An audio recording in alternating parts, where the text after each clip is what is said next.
Halo teman-teman semua, perkenalkan nama saya Sindoladis Pranata, perwakilan dari kelompok 2 akan membawakan presentasi mengenai siklus pengeluaran. Siklus pengeluaran itu sendiri adalah serangkaian aktivitas bisnis dan operasi pemrosesan informasi terkait yang terus-menerus berhubungan dengan pembelian serta pembayaran barang dan jasa. Nah, tujuan dari siklus pengeluaran itu sendiri adalah untuk meminimalkan total biaya, perolehan dan pemeliharaan perlengkapan, dan berbagai layanan yang diperlukan perusahaan untuk berfungsi. Nah, selanjutnya ada sistem informasi siklus pengeluaran. Nah, di sistem informasi siklus pengeluaran pada bagian proses yaitu para pemasok besar mengirimkan pemberitahuan barang jika pengiriman datang, yang memungkinkan perusahaan untuk merencanakan dengan memiliki staf yang memadai guna untuk memproses pengiriman yang datang ke gudang. Nah, ketika pengiriman tiba, para pekerja akan menggunakan sistem pemrosesan tersebut untuk memverifikasi bahwa barang tersebut sesuai dengan pesanan.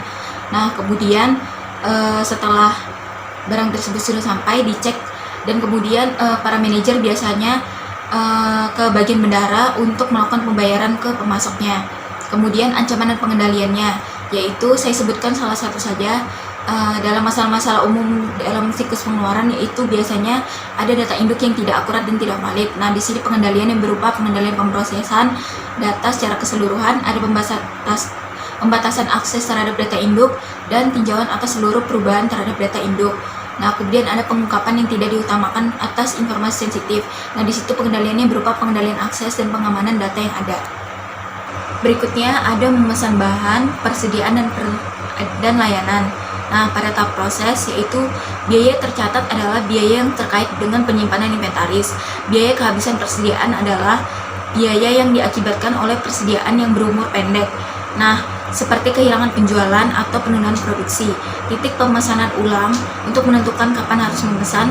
Perusahaan biaya menetapkan titik pemesanan ulang berdasarkan waktu pengiriman dan tingkat persediaan pengamanan yang diinginkan untuk menangani fluktuasi permintaan yang tak terduga. Di dalam proses yaitu ada dua jenis proses lainnya, yaitu MRP dan just in time.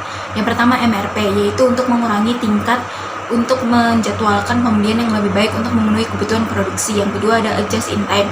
Adjust in time di sini yaitu sistem persediaan untuk meminimalkan jika tidak sepenuhnya menghilangkan persediaan barang, jadi dengan membeli dan memproduksi barang hanya sebagai respon terhadap penjualan aktual atau yang bukan diperkirakan.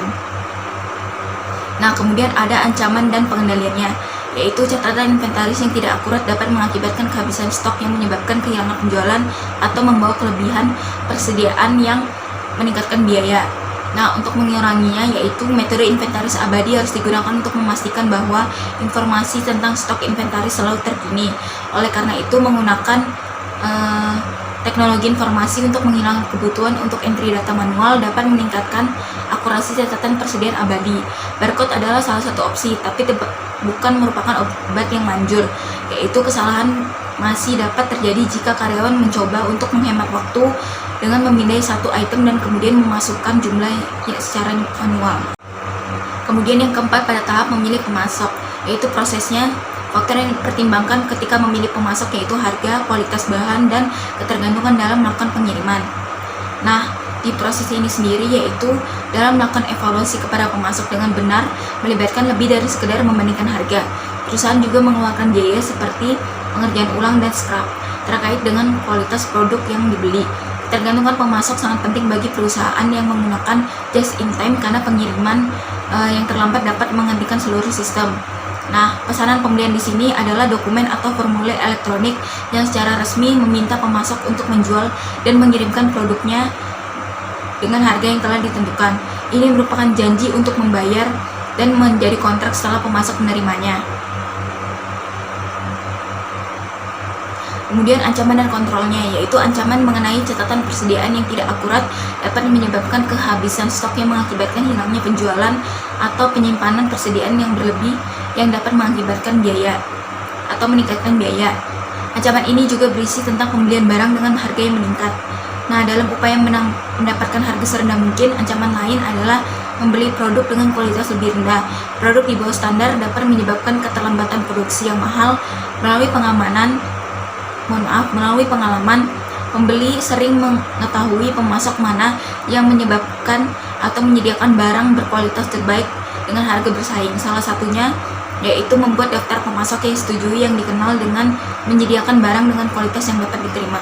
Kemudian pada tahap penerimaan, yaitu prosesnya ketika pengiriman tiba, petugas membandingkan nomor pesanan pembelian yang direferensikan pada slip kemasan pemasok dengan file pesanan pembelian terbuka untuk memverifikasi bahwa barang tersebut dipesan. Nah, petugas penerima kemudian menghitung jumlah barang yang dikirim.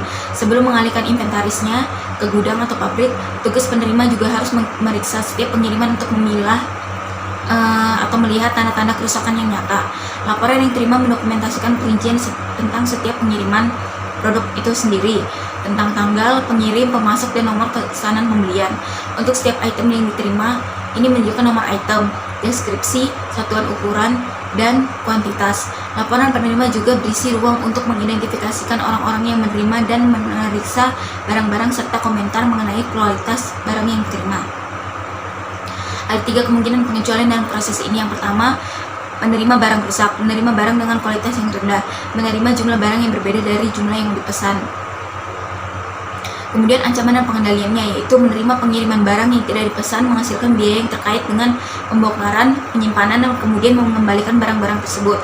Prosedur pengendalian terbaik untuk mengurangi ancaman ini adalah menginstruksikan departemen penerima untuk hanya menerima penerimaan pesanan yang pembeliannya disetujui.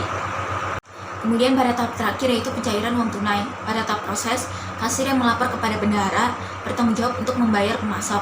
Ini memisahkan fungsi tahanan yang dilakukan oleh kasir dari fungsi otoritasi dan pencatatan yang dilakukan oleh masing-masing departemen pembelian dan hutang dagang. Pembayaran dilakukan ketika utang dagang mengirimkan paket voucher kepada kasir. Meskipun banyak pembayaran terus dilakukan dengan cek, penggunaan EFT dan VD juga semakin meningkat.